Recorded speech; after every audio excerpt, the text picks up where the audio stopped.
What's the most innocent thing your child ever said that exposed something dark? My daughter Chastity was 6 and we were driving home from my mother's house and she said from the back seat, "Mommy, does grandma cry every night?" I kept my hands on the wheel. I said, "Why do you ask?" She said, "Because she cries when she thinks nobody is there. She does it in the laundry room. She's been doing it a long time." I said, "How long a long time?" She said, "Since the summer." It was November. My daughter had been spending Sundays at my mother Myra's house since she was 4. She had been quiet enough in that house to witness things my mother had not known she was witnessing. I did not ask more in the car. Chastity moved on from the laundry room comment with the specific ease of a 6-year-old who had delivered a piece of information without understanding what it meant, and was now back in the ordinary flow of her Sunday. My mother and I had a relationship that was warm on the surface and careful underneath. I had been aware of the careful for my entire adult life and had stopped trying to understand what it was made of. The summer had been ordinary. She had been her usual self. She had not cried in front of me. She had not indicated in any way that she had been going to the laundry room every night. My father Teddy had died 3 years ago. In the year after he died, my mother had been composed and organized and active in ways everyone admired. I had admired her too. I had said to people how well she was doing. I believed she was doing well because she presented as doing well, and I had not looked past the presentation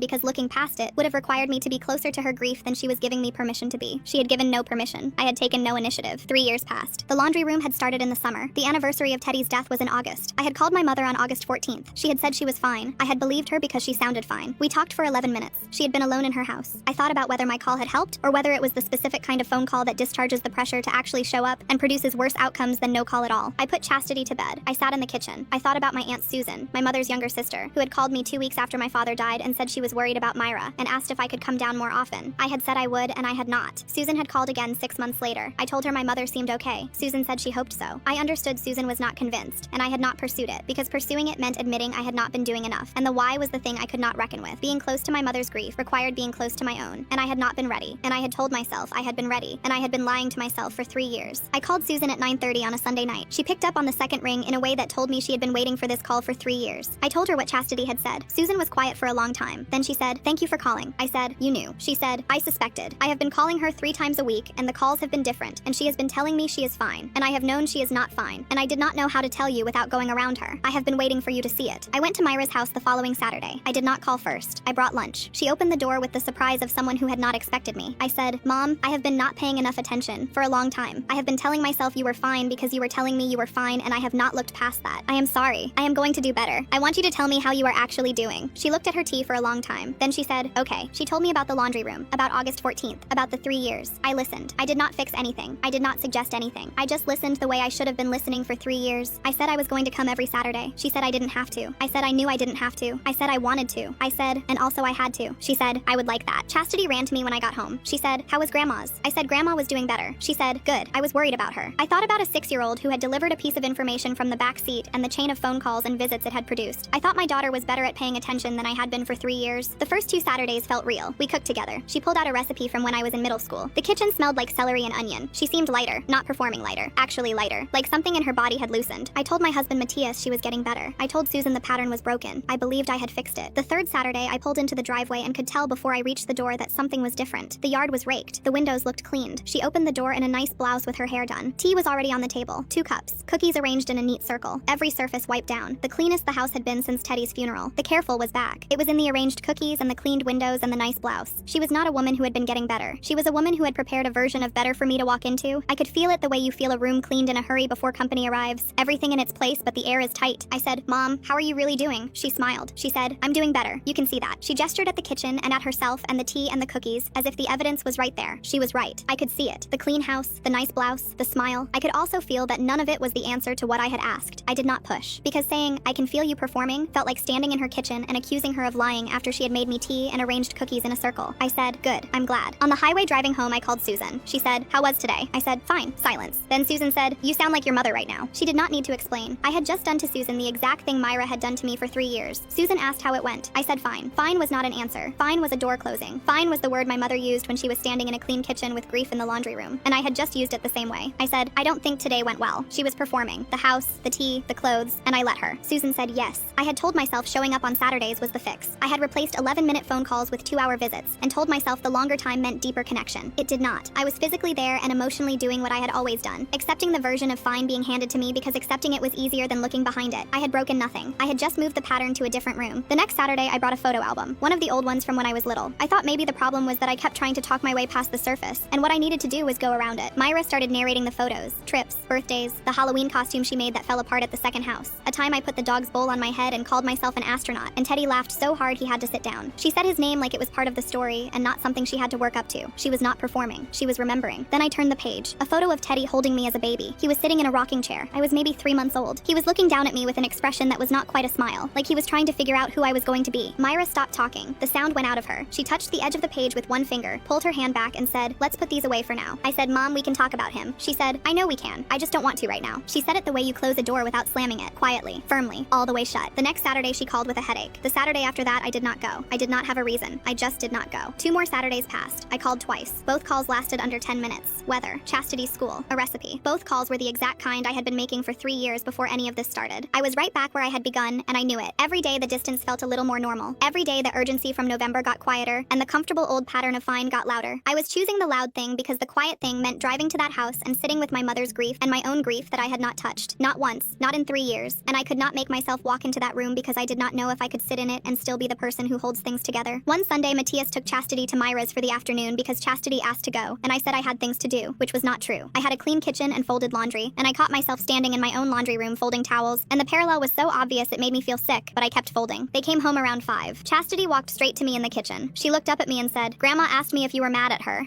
The sentence went through my chest like something sharp and fast. I said, "What did you tell her?" Chastity said, "I said I didn't know." Then she said, "Are you mad at her?" I said, "No." She looked at me with that face she has, that too old face that sees things a 6-year-old should not be able to see. She said, "Then why don't you go see her anymore?" My daughter had now delivered 2 pieces of information from my mother's house. The first broke through 3 years of avoidance. This one was breaking through 3 weeks of relapse. And the person who noticed both times was the same 6-year-old who watched everything and said nothing until the moment she said the one thing that could not be ignored. I called Susan that night. I did not say hello. I said, I stopped going. I said, I don't know how to be in that house with her grief and my grief at the same time. I don't know how to sit with her without trying to fix it. And I don't know how to not fix it without feeling useless. And I don't know how to feel useless without wanting to leave. Susan was quiet for a long time. Then she said, "That is the most honest thing you have ever said to me." She said, "Your mother feels the same way. She does not know how to grieve in front of you because she spent your entire life being the strong one, and she is scared that if you see her fully broken, you will not come back." My mother was not just grieving Teddy. She was scared of me. Scared that if she let me in, I would see something I could not handle, and I would leave, and she would be alone again. But worse, because she would have let someone in and watched them walk away. I said, "I will come back." Susan said, "Then go tell her that. Don't tell me." She said it gently, but she meant it. I was telling the wrong person. I had been using Susan as a practice run for conversations I never actually had. That night, Matthias found me standing in the dark kitchen. He sat down at the table. He did not touch me. He did not talk. He sat in the dark with me and waited. I said, "I need to go to my mom's tomorrow." He said, "I know." I said, "I don't know what I'm going to say." He said, "You'll figure it out when you get there." I said, "What if I can't?" He said, "Then you sit there and you don't figure it out and you come back the next Saturday and you try again. That's what showing up is." I did not sleep. I sat in the kitchen and watched the dark turn gray, and I did not figure out what to say, and I decided to go anyway. I drove to Myra's house Saturday morning. I did not call first. I did not bring lunch or the photo album or bread from the bakery. I brought nothing. I just drove. She opened the door. Her face did surprise and relief and fear all at once. She said, "I didn't think you were coming." I said, "I almost didn't." No tea this time. No cookies. No performance. The kitchen was just a kitchen. I said, "Mom, I need to say something, and I need you to let me say all of it." She nodded. I said, "I stopped coming because I was scared. Not because of you. Because of me. Because sitting in this house with you and your grief means sitting with my own, and I have not grieved Dad. Not really. I did what you did. I stayed busy. I stayed composed. I told people I was fine. And when Chastity told me you were crying in the laundry room, the thing that scared me was not that you were crying. The thing that scared me was that I had not cried. Not once. Not in 3 years. And I did not know what that meant about me." I said, "And then I came here and you told me everything, and I listened, and I thought I could be the person who shows up. But every Saturday I felt the actual grief getting closer, and I could not let it come, because if it came, I did not know if I could keep being the person who holds things together. And I have spent my whole life being that person, because you taught me to be that person, because you are that person. And we have both been doing the same thing for 3 years and calling it strength when it was just fear." Myra was crying, not laundry room crying, kitchen table crying, in front of me, in the daylight, with no door between us. She said, "Your father said something to me before he died." I waited. He said, "Stop protecting her from the hard stuff. She can handle it. Let her in." She pressed her lips together. Then she said, "I didn't listen. I thought I was being strong for you. I thought if I fell apart, you would have to carry me, and I did not want to be carried by my own child. I wanted to be your mother. I wanted to be the one who was okay." She said, "And then I was not okay, and I could not tell you because I had already told you I was, and going back on that felt like failing." I took her hands. I said, "Mom, I'm going to tell you something Chastity said." I told her that Chastity had come home and said Grandma asked if I was mad at her, that Chastity had looked at me and asked why I didn't go see her anymore. I said, "A 6-year-old is watching both of us, and she is learning how women in this family handle pain. She is learning that we go to separate rooms and close the door and cry alone. I don't want her to learn that. I want her to learn that you can sit at a kitchen table with someone you love and fall apart, and the other person stays." Myra looked at me for a long time. She said, "I would like that too." Then she said, "I miss him so much." And I said, "Me too, Mom, me too." And for the first time in 3 years, I cried. Not in a laundry room, not alone, at a kitchen table, holding my mother's hands, in the middle of a Saturday morning, with no tea and no cookies and nothing clean or prepared or performing. Just 2 women sitting in a kitchen crying about a man they loved who was not there anymore, and who had asked, before he left, for exactly this. I drove home. I did not feel fixed. I felt emptied out in a way that was different from being empty. Something locked had been opened, and the opening hurt, and the hurt was necessary. Chastity ran to me. She said, "How was Grandma's?" I said, "Grandma and I had a really good talk." She said, "Did you cry?" I said, "Yeah, we did." She thought about this for a second. Then she said, "That's okay. Sometimes crying means you're getting better."